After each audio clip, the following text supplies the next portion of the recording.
Let me preface this video by taking a look at this authoritarian style of discipline that is lauded as being the best. As with cultural realism, traditions are seen as unquestionable. However, the impact of this style of discipline is evident in the way in which it causes children to want to rebel because it doesn't allow for their autonomy. And this rebellion can oftentimes put them in risky situations.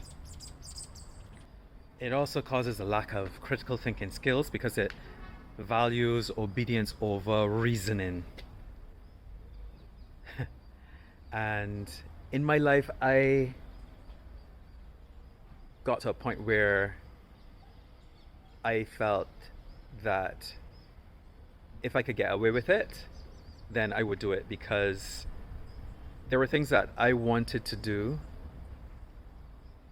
which were reasonable to me, but not reasonable to my parents. And so the other thing is a fear of communication. If you fear punishment, then you won't want to communicate with the people who are likely to punish you for the things that you have done or want to do. This can definitely make you vulnerable to being in risky situations if you don't have the guidance from people who maybe have had the experience and can give you good advice. You're not turning to them, right? And I know that that was definitely my situation. I remember once telling my mom that I was curious about smoking, and her reaction was, well, her default tended to be anger, right? And I ended up smoking. Now, a better approach might have been to have a discussion about it, to because later on I saw photos of her smoking. So it could have been a teachable moment, a relatable moment where, yeah, I used to smoke and this was what happened with me. This is why I stopped smoking. I wouldn't recommend it. But no, the authoritarian style is you do what I say.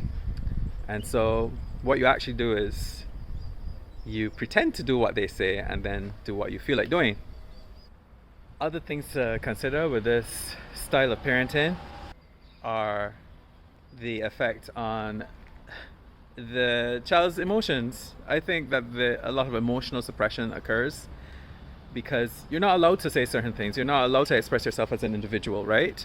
And so you end up suppressing these emotions and seeking validation then perhaps from people that you shouldn't be seeking it from, seeking comfort from these people, which was definitely my case.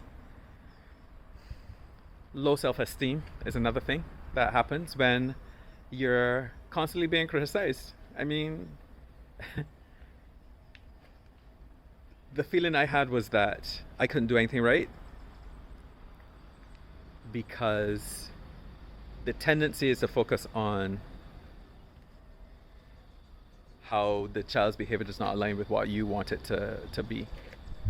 That this is something that I suffer with to this day, where from simple things like, you can wear that, you going out wearing that, to just the lack of celebration of my achievements has made me doubt myself to this very day. And I think that might be something that I may struggle with for the rest of my life.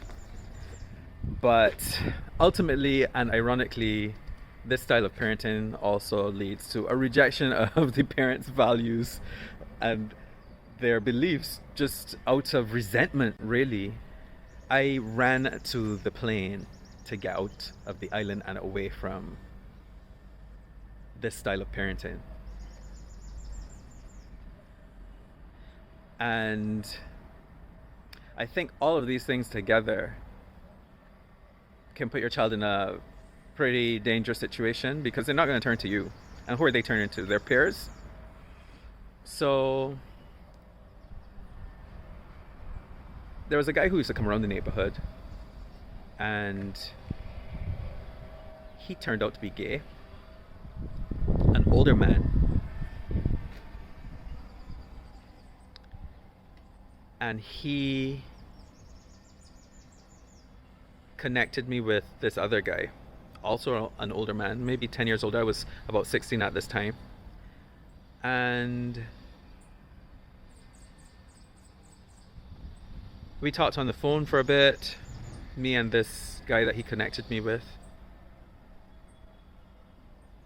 And we decided to meet.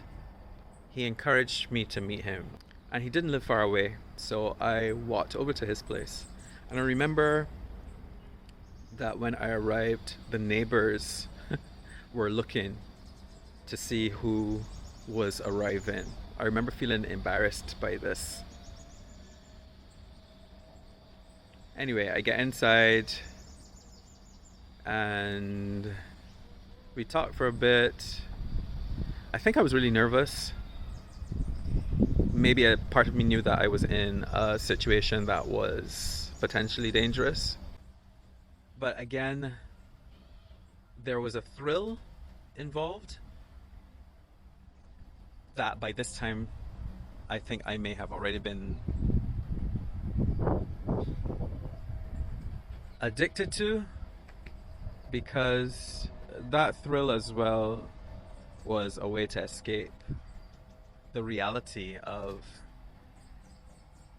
living this life in which you are an outsider. So we were together in his living room, and I didn't accept what he had to offer me to eat or drink, which was a rule that I had. He gets closer, he sits with me, and he pulls out a pornographic magazine.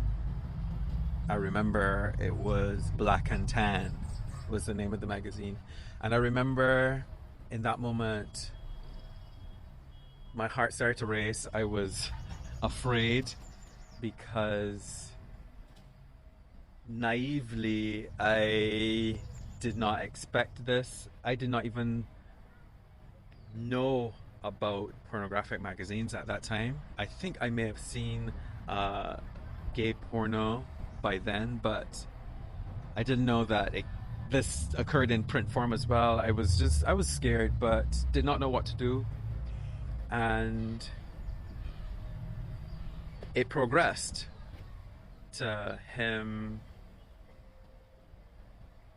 having sex with me. And all the while, I think I was not sure how to respond to it, and so I followed his lead. Upon telling a friend of mine this story recently, he said to me, "You know how many stories I've heard like this, that friends tell me, and they tell me in a way which makes me think that they don't realize that it was an assault." And I hadn't considered it an assault either. But now I do. I mean, we're living in a time where consent is paramount. But at that time, I remember just being so ashamed of myself and ignoring the feelings. I mean, there was no one I was going to talk to about it. And for a long time, it was a shame that I held. At a different moment, maybe years later, I ended up at his place again with friends, and I remember him making a joke about having slept with everybody there and how embarrassed I felt. I found out later as well that he